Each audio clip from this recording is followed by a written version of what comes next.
In South Africa, Army Chief General Rudzani Mapwanya is facing a backlash in his home country following a release of alleged comments he made during official visit in Iran, which analysts think could further complicate the already turbulent relationship between South Africa and the United States of America.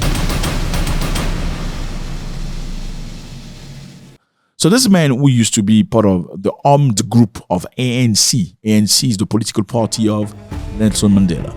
During apartheid, there was the ANC, and the ANC armed group, okay, which obviously at some point when you are pushed too hard, you need to react physically. So this man was part of those group. And obviously today, he's a general, army general. He went to Iran to see Iranians and have a visit for whatever reason. He made a comment saying, he said the Republic of South Africa and the Islamic Republic of Iran have common goals. We always stand alongside oppressed and defenseless people of the world. Now, he also continued by saying that the country you don't name, you know the country you don't name, he condemned them from bombing civilians standing in line for food and its ongoing aggression. So he said, I'm standing with Iran. We, South African and Iran, fight for the oppressed people. So we have very similar policy. And also, I condemn that country you don't name them because they're bombing people that's standing on the line. And that has brought a major backlash in the country, especially from the political party DA, which is the Democratic Alliance. The Democratic Alliance is perceived as a predominantly white political party, even though you find a lot of black people. But many people think the reason why they're there, they're trying to push, middle-class white people forward. It's not about black. You just need to use the black so you can look like you. That's what many people think, not me. I'm just saying. Now the DA is calling for the army chief to be tried in a military court on the ground of gross misconduct and flagrant breach of the SNBF Defense Code of Conduct. So the way he behaved himself was inappropriate as per the DA, and he should be taken to court, military court for that, and removed of his function. President Cyril Ramaphosa's office on Thursday clarified that the president was not aware of General Mapwana's visit to Iran. On Iran and the general's visit, did the president know that the general was visiting Iran? Neither did he sanction that visit. The general's sort of administrative process for travel approval starts and ends with the minister. As much as the president is the appointing authority and the commander-in-chief, he does not get involved in supervising the general's travel. That process sits with the minister. So the president did not know. Is there concern? Yes, there is a concern. At this period of heightened geopolitical tensions, as well as conflict in the Middle East, one can say the visit was ill-advised, and more so the expectation is that the general should have been a lot more circumspect with the comments he makes, which delve into the area of foreign policy that only the president as well as the Department of International Relations are responsible for, and does not fall in the purview of the officers. We are in a process of managing a very delicate exercise of one, resetting diplomatic relations with the United States,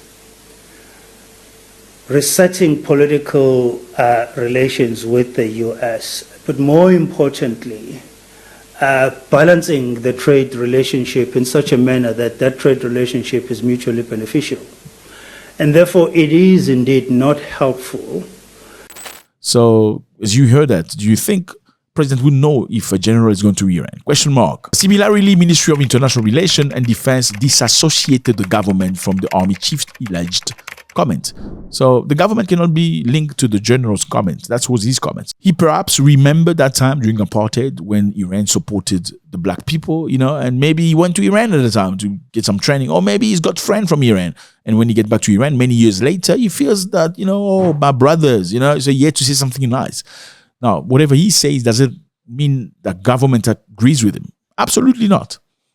Now, my question to you is, do you think the government should listen to the DA, that say that it should be taken to a military court ground, that it should be taken down on the ground of gross misconduct and a flagrant breach of the SNBF Code of Conduct? Now, why is the DA important? The DA is very important in South Africa. It's one of the biggest political parties. Now, they are in power. How are they in power? There's a coalition party in South Africa. Yes, that brings in ANC, DA, and others. How is that possible? You're probably asking yourself a question to understand. South Africa was under apartheid where black people were subdued. They lived in a very difficult moment.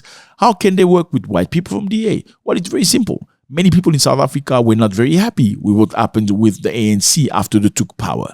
What do they say? Many of them say that many members of the ANC started looting the country and doing things that benefit themselves, as opposed to the promise they had made them, which is give them jobs, opportunities, and open things for them. Unfortunately, things have not occurred the way the ANC promised to the black people. Now, the blacks are tired. They say, okay, you guys are supposed to be our brothers. It seems like you're only looking after yourself and not us. Therefore, we're going to vote for other political party and we don't care they're racist. Now, that's how the DA gained more popularity and the ANC has lost a lot of it. Now, for the ANC to stay in power and keep that position, they have to do a coalition with some political parties. The Nelson Mandela political party, the ANC, the DA, and some other political parties are now together. That is how the DA has something to say right now. Now, South African Army Chief General Ruzani Mapwanya is facing a backlash because he went to Iran, not just going to Iran. He said that Iran and South Africa are fighting a very similar fight. That's not exactly what he said, but he said something along the lines of those. The office of the president said they're not aware that he went to Iran. And the DA, one of the biggest political parties, said he should be brought to the books for daring to say that. Now, you need to keep in mind that the DA, like they say is predominantly white. The DA representative went to Ukraine to support Ukraine and pay respect to the people that were unalive in Ukraine. That happened in a moment where the world accused South Africa of hosting a Russian boat with ammunition coming from South Africa going to Ukraine. The arming of Russia by South Africa with the vessel that landed in Simonstown is fundamentally unacceptable. We are confident that weapons were loaded onto that vessel, and I would bet my life on the accuracy of that assertion. So in other words, the ANC, that is predominantly black, was supporting Russia while the DA was supporting Ukraine. But that's what people think. Now the DA is asking for the black general. So the DA is asking for General Ruzani Mapwanya to be brought to the books because whatever he said for associating South Africa to Iran, and number two, for criticizing the country you don't name. Now remember here, Donald Trump and South Africa are going head to head right now. Trump accused South Africa of having genocide in the country. Many people believe it's a lie. One of the real causes why Trump is after South Africa is because South Africa took the country you don't name to court. Is this correct or not? Let me know how you feel about this. So some critics say by the DA standing for Western international policies, which clearly goes against Russia and South Africa because they're friends, it means the DA in some way could be opposing to the benefits of the people linked to the ANC, which is a predominantly black. Let me know how you feel about this. Do you agree to that? God bless.